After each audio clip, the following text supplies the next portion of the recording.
Hello दोस्तों, नमस्कार। SM किसी चैनल में मैं आप सभी लोगों का दिल से बहुत बहुत स्वागत करता हूं। दोस्तों, ये आज के दिन का आखिरी वीडियो है। एंड जैसे कि आप सभी लोगों को पता ही है कि 3 दिन के छुट्टी के बाद, यस 15, 16, 17, ठीक है, सैटरडे संडे वैसे भी मार्केट बंद ही रहता है, बट 15 भी हम कह सकते हैं फ्राइडे के दिन जुड़कर आया था। तो काफ़ी लंबी छुट्टी के बाद कल मार्केट वापस रिज्यूम होने जा रहा है। सो ऑब्वियसली कौन से ऐसे कंपनीज रहेंगे जिनके ऊपर आप यहाँ पे फोकस रख सकते हो, उसी के बारे में हम लोग बातचीत करने वाले। बिकॉज इन 3 दिन के छुट्टी के बीच में इन कंपनीज को लेकर कुछ खबरें आई थी। और सिर्फ ऐसा ही नहीं, उसी के साथ साथ अगर हम लोग यहाँ पे गुरुवार के दिन की भी बात कर ले, थर्सडे के दिन की भी बात कर ले, हमारा मार्केट तो 3:30 बजे बंद होता है, उसके बाद भी कुछ खबरें आई थी।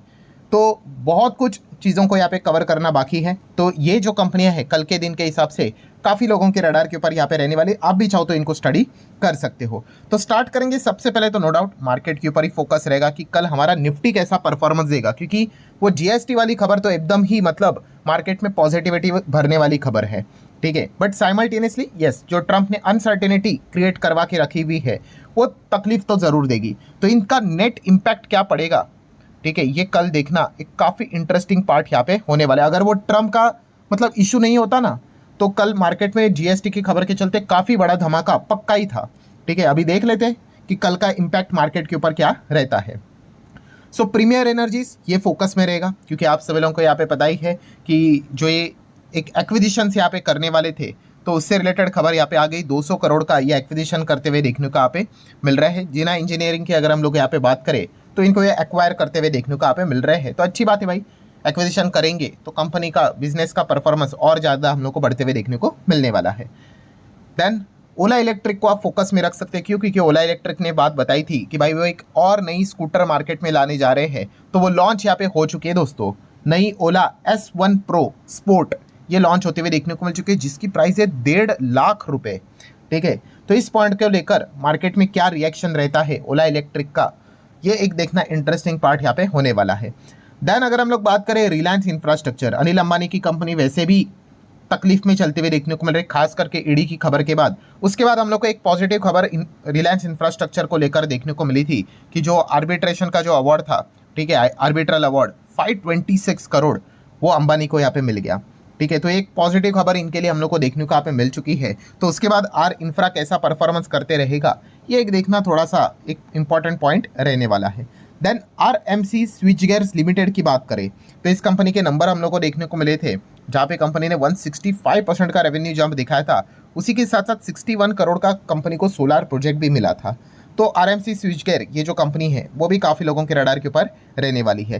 देन अगर हम लोग बात करें, जैसे मैंने आपको कहा कि जीएसटी की खबर के चलते, ठीक है, काफ़ी कल के दिन के जो कंपनियां रहेगी, स्टॉक्स रहेगी, वो रडार के ऊपर रहने वाले हैं। जैसे कि आपको पता ही है, एक पहला तो मतलब 40% स्लैब की बात की है रिपोर्ट के जरिए कि भाई पहला तो हाईएस्ट लेवल का स्लैब कितना था 28%, अब वो 28 का डायरेक्टली 40 चला जाएगा। तो इस चीज़ में सबसे पहले तो बोला जा रहा है टबैको वाली कंपनियां। तो टबैको में मतलब आपको बताइए ITC, Godfrey Phillips, VST industry, इनके लिए तो काफ़ी नेगेटिव खबर रहेगी। NTC की बात कर ले, गोल्डन टबैको की बात कर ले, इनके लिए नेगेटिव खबर है, ठीक है। तो ज़रूर ये देखने वाली बात यहाँ पे होगी। देखो अभी तक कोई कंफर्मेशन वाली बात नहीं आई है, बट फिर भी मार्केट में ये खबर अभी हम लोगों को सोर्सेज के जरिए चलते हुए देखने को मिले। तो ये सोर्सेज की खबर का इम्पैक्ट इन कंपनीज के ऊपर कितना पड़ेगा, ये देखना कल के दिन एक काफ़ी इंटरेस्टिंग पार्ट रहेगा, ठीक है। इम्पैक्ट तो नेगेटिव है, बट क्या मार्केट इस चीज़ को यहाँ पे मान के चलेगा कि ये खबर सच वो मानेगी ही कि भाई 40% यहाँ पे जीएसटी का रेट आएगा। एंड अगर आ गया तो भाई टबैको विवैको उस रेट में चले जाएंगे। इसमें कोई रॉकेट साइंस तो है नहीं, ठीक है, क्योंकि इस चीज़ का विरोध कभी भी कोई भी नहीं करेगा कि भाई टबैको को कि 40% में डाल रहा है एक्सेप्ट कंपनी। सो ये एक देखने वाली बात है। देन एरेनेटेड वाटर्स की बात करें, ये 28% की जीएसटी में देखने को मिलते थे, ठीक है। तो क्या ये भी 40 में जाएंगे या नहीं जाएंगे, इस चीज़ के चलते VBL का भविष्य हम लोग को देखने को मिलने वाला है। अगर ये 40 में अगर चले गए, ठीक है, तो दिक्कत होगी। अगर वो 18 में आ गए, ठीक है, जैसी कि बातें बोली जा रही कि 5, 18 और 40 ये 3 ही रेट से यहाँ पे रहेंगे, तो अच्छी बात रहेगी इनके ऊपर। सो इस पॉइंट को लेकर भी काफ़ी चर्चाएं मार्केट में चलती हुई देखने को मिल रही है। तो इस चीज़ के चलते VBL रडार के ऊपर रहेगा।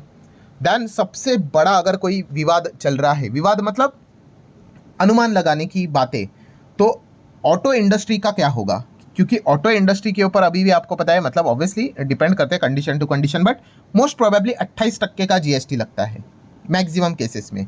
सो अब यहाँ पे हो क्या रहा है दोस्तों कि कार की बात कर ले, एसयूवी की बात कर ले, टू व्हीलर की बात कर ले, बोला जा रहा है कि भाई ये 28 से जीएसटी पक्का 18 हो जाएगा, क्योंकि ऑलरेडी ऑटो इंडस्ट्री की हालत ख़राब है। अगर इसको 40 में डाल दिया तो भाई ऑटो इंडस्ट्री की तो जो बची हुई है वो और बच जाएगी। बट यहाँ पे भी एक और दूसरा एंगल आ रहा है। कौन सा दूसरा एंगल? कि जो छोटी गाड़ियाँ हैं उनको शायद से 28 के बदले 18% में डाला जाएगा, ठीक है। बट जो लग्जरी गाड़ियाँ हैं या फिर हम कह सकते हैं जो एसयूवी जैसे बड़ी गाड़ियाँ हैं, शायद से उनको हायर ब्रैकेट में डाला जाएगा। मतलब शायद से वो 40 में जा सकते हैं, ठीक है। मतलब अगर आप बड़ी बड़ी गाड़ियाँ खरीदने का विचार कर रहे हो, अभी बड़ी गाड़ियों का डेफिनेशन क्या रहेगा, वो इंजन के हिसाब से कर सकते हैं, गाड़ी की साइज़ के हिसाब से, ठीक है। वो जीएसटी रिफॉर्म्स लाएंगे तो वो सरकार डेफिनेशन तय करेगी कि इतनी साइज़ की गाड़ी होगी, इतने सीसी का इंजन होगा, ठीक है, इतने लाखों की गाड़ी यहाँ पे हो गई, 40 50 60 70 लाख की गाड़ी, ठीक है। तो उनके ऊपर हम लोग ज़्यादा जीएसटी यहाँ पे चार्ज करेंगे, ज़्यादा टैक्स यहाँ पे वसूल करेंगे। जो गाड़ी सस्ती होगी भाई, मान लो अंडर 10 लाख, अंडर 15 लाख, ठीक है, उनके ऊपर हम लोग 18% का ही जीएसटी लेकर आएंगे। ऐसे अलग अलग डेफिनेशन होंगे। बट येस, ये एक सेंसिबल बात लगती है। कौन सी? कि छोटी गाड़ी के ऊपर 18%, ठीक है, और जो लग्जरी गाड़ियाँ हैं, बड़ी गाड़ियाँ हैं, उनके ऊपर यहाँ पे 28 तो अभी नहीं रहेगा। अगर जो बातें बोली जा रही 40% तक जीएसटी जा सकता है, तो लग्जरी गाड़ियों की हालत ख़राब हो सकती है। बट फिर भी भाई जिसके पास पैसा है वो तो ले ही लेगा।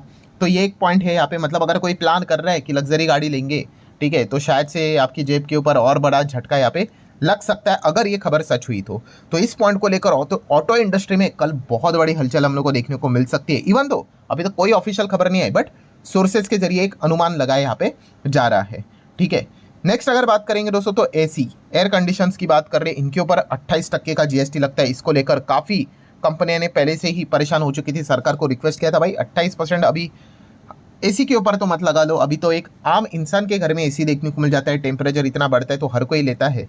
तो ये मोस्ट प्रोबेबली माना जा रहा है कि इनके ऊपर 28% जब ये हटेगा तो ये 40 में तो नहीं जाएगा एसी, होपफुली, ठीक है, ये तो 18 में आ जाएगा।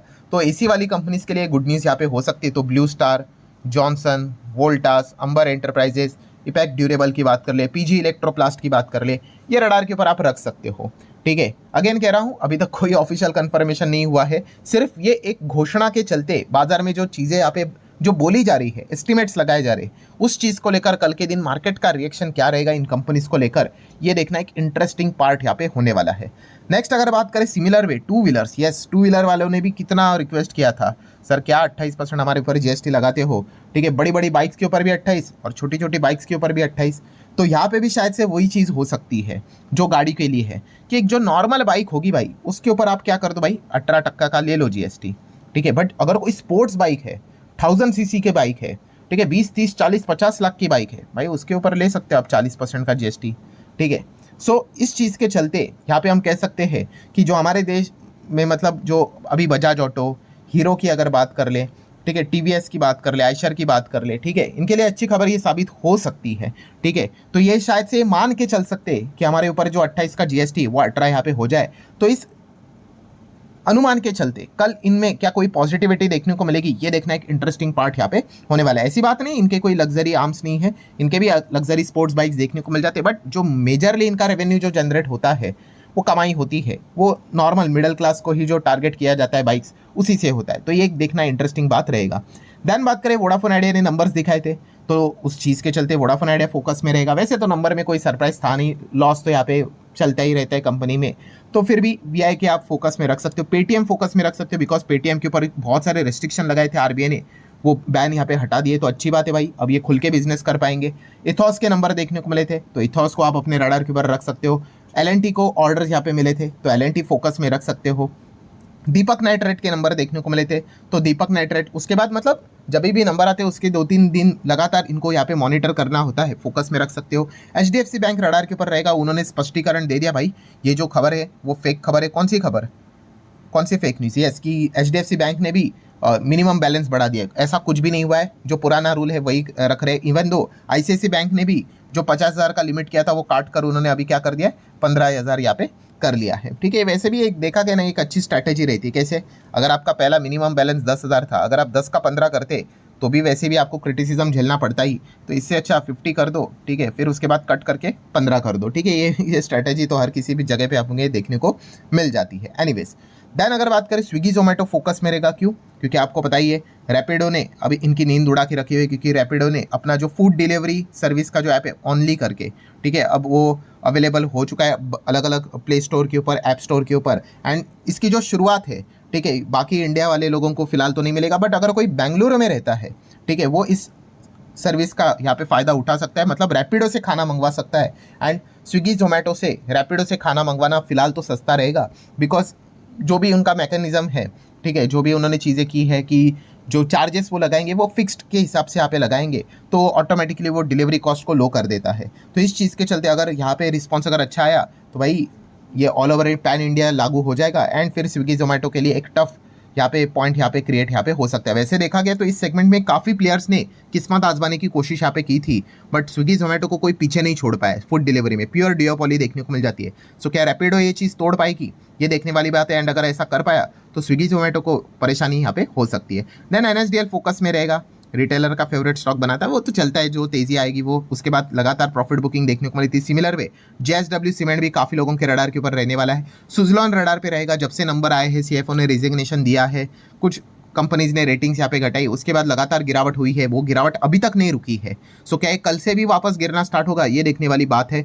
आईआरसीटीसी फोकस में रख सकते हो, इनके भी नंबर्स देखने को यहाँ पे मिले थे। अशोक लेलैंड के नंबर भी देखने को मिले थे। No doubt during the market ही नंबर आए थे, अच्छा रिस्पॉन्स भी देखने को मिला था, बट क्या वो तेजी टिक पाती है कि नहीं, ये देखना एक इंटरेस्टिंग पार्ट रहने वाला है। पतंजलि के ऊपर फोकस रख सकते हो, इनके नंबर आए थे, कोई इतने कुछ खास नहीं थे, बट इनके लिए सबसे बड़ी गुड न्यूज़ कौन सी थी कि सुप्रीम कोर्ट ने फाइनली इनको यहाँ पे कह दिया कि उनके ऊपर जो केसेस थे वो यहाँ पे हटते हुए देखने को यहाँ पे मिल चुके हैं। तो एक अच्छी बात है इनके लिए। मुथूट फाइनेंस ने जो परफॉर्मेंस दिखाया था फ्राइडे के दिन, एकदम 9-10% की तेजी इनके नंबर्स के प्रति, तो क्या वो कंटिन्यू रहेगी या फिर प्रॉफिट बुकिंग होगी, ये देखने के लिए मुथूट फाइनेंस रडार पे रहेगा।